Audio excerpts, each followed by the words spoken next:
Welcome to Let's Chew the Gum. I'm your host, Protocol. We talk about a lot of things on this show while we chew the gum. And as always, on each and every show, we always have something for your mind, mind, something for your mind, mind, something for your mind, 정신을 집어넣으세요. 어떤 것 필요합니까? something for your 정신을 집어넣으세요. mind, 정신을 집어넣으세요. something for your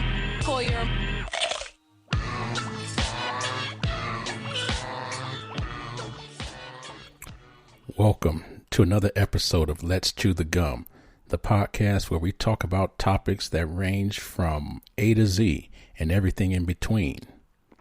Today's show is all about telling your story and living your dream. It's so timely with the world that we currently possess, with all the craziness that's going on. Telling stories and hearing stories is a great opportunity to sustain memories, to bring families together, to sharing some laughs, some smiles, and just anything that can make the world a better place. I'm happy today that I get to share this episode with you because I had the privilege to obtain an exclusive interview with one of the best tenors in Los Angeles. Now, some of the young folks may not remember the days when people sang on the streets and made songs, but I'm talking about singers here.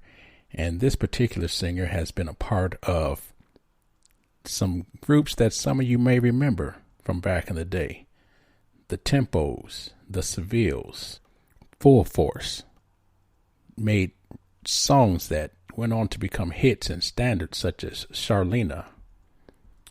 And another one, Oh, I'll Never Be the Same, which eventually, if I'm not mistaken, became a hit of the group The Young Hearts. This association goes deep. The story that you're going to hear today is real. And unlike my other podcast, this one, I'm going to let you in on a private phone interview that I had with none other than Andrew Byone, former singer who was a part of so many groups that have come out of L.A. Man, this story you're going to love.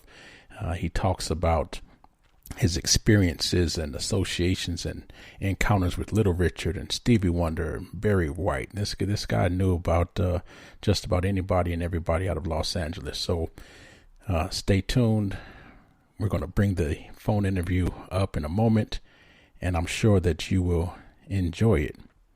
Afterwards, leave your comments, phone in, and you can become a part of this history-making documentary that will follow this session. Before we bring it in, let me just remind the rest of our listeners that you're listening to Let's Chew the Gum. You can find this podcast elsewhere on Google Podcasts, Spotify, Breaker, Pocket Cast, Radio Public, as well as Spreaker and a few others. You can email us at letschewthegum@gmail.com or at protocol@gmail.com, protokall@gmail.com. You can also find us on Facebook, Twitter, and Instagram using Let's Chew the Gum or at Professor TK. And now it's time for the interview. We're going to join the interview as it was in progress to allow for time. Ladies and gentlemen, the exclusive phone interview with the one and only Andrew Byone. But yeah, I just didn't fit in that group, So I went on, and got with other groups, But the success of the Young Hearts really started with our song, Oh, I'll Never Be the Same, from the Tempos. And like I said, if we had stuck together and Curtis hadn't left the group when we broke up, that would have been us. Yeah, so And Curtis, it would have been You said Curtis, his wife wanted him to get a job. That's why he left. Yeah, well, he had, we had families. Everybody had families except for a couple of guys. And it was tough back then, trying to make it, and trying to maintain a family and trying to bring in income, and you keep working and doing shows and stuff and making a little money to survive. But like I said, we were one song away from being a hit where we could have been successful. Right. And that's what kind of like, you almost make it and you don't. And so Ronnie and those guys, they got the break. When Bobby put them together, they recorded our song. Well, when I say our song, it was the song that we had worked on. It was meant for us to record. But it was Bobby's song, so he could, he owned the song, so he could produce it with whomever he wanted to, And when we broke up, we found out that we were broke up and we were not going to get back together. He moved on, and he moved on and got a big hit. So Bobby wasn't aware of the breakup? He didn't know you guys were breaking up? Oh, yeah, of course. Yeah, he was our manager. Oh. Yeah, he was aware. He was aware of it, but, that's something that's uncontrollable, when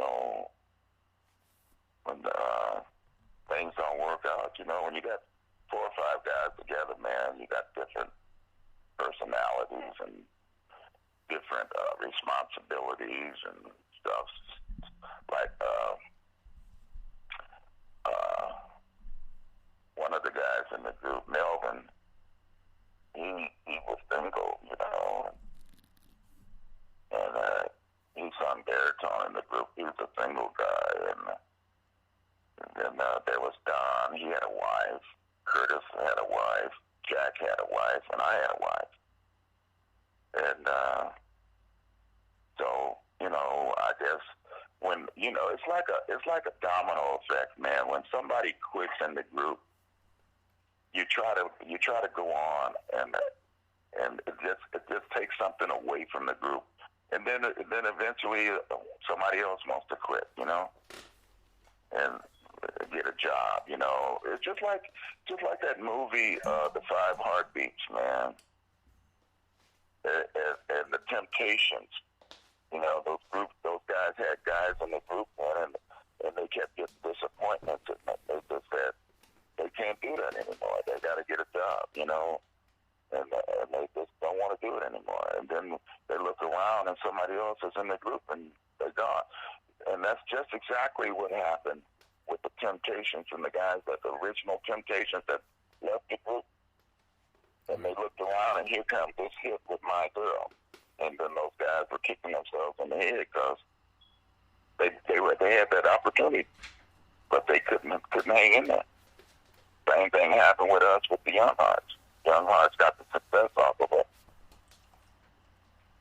And, it's not their fault. They were just fortunate. They were there. They were the group that recorded the song, and it took off at the right time. And that one hit, man, when you're a young, good dynamic group, you have a hit record. Back in the day, man, the next thing you put out is automatically a hit. And then they came, I've Got Love for My Baby. I think that was bigger than the first hit.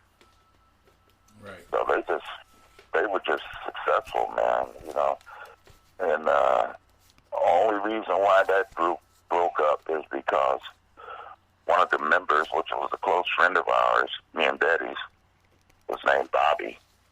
He was in the group, and Bobby died of cancer. Oh, I see. And that kind of broke up their group, because the original Young Hearts were 4. There was 4 of them. Then I think James Moore, I think he eventually left the group because he was old. He was the older guy in the group. And the 3 of them went on: Charles Ingersoll, Ronnie Pryor, and I can't think of the little other guy that was in the group. he left, and then Bobby got in the group.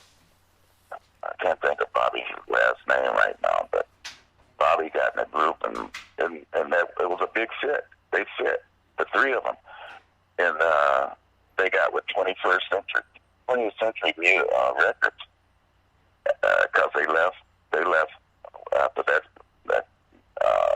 things happened in the Young Hearts. They moved on to another label under new management, and there was just three of them, man, and they just kept going. They just kept going and having hit records, man. And I don't think Ronnie has had to work a day in his life. Just about that music. How about that? And then he got a little depressed after Bobby died,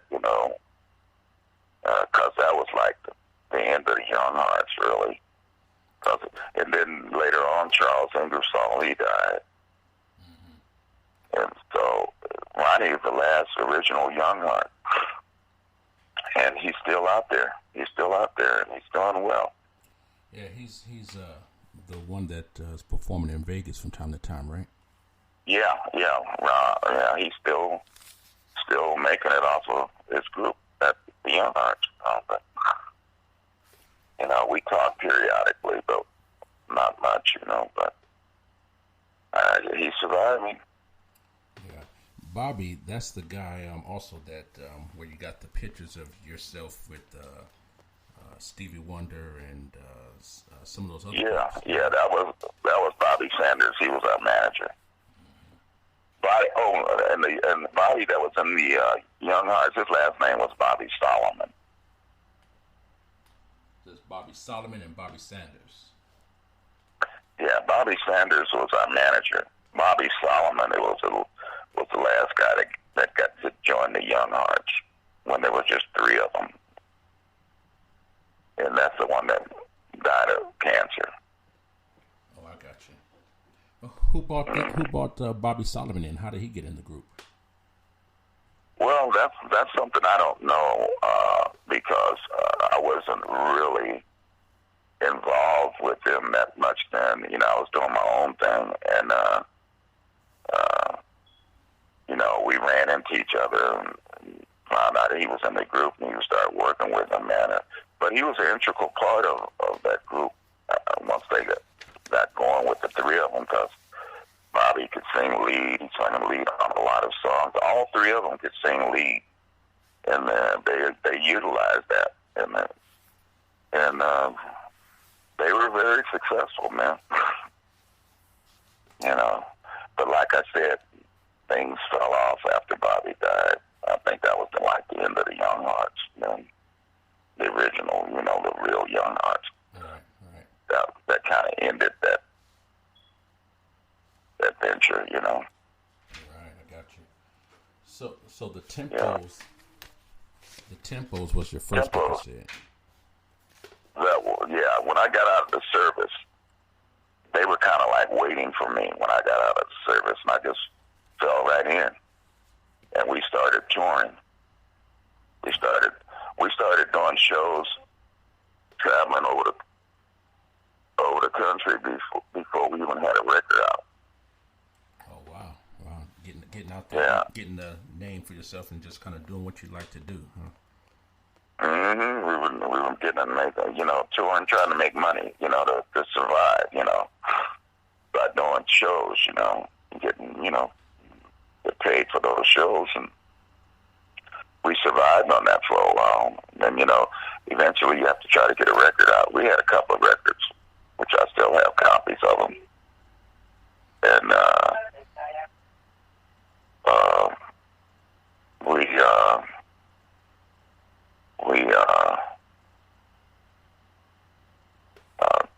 they didn't get a lot of recognition at the time, because Bobby was kind of like we were with this management group, and they were trying to get things going, and it just didn't work out as way it was supposed to.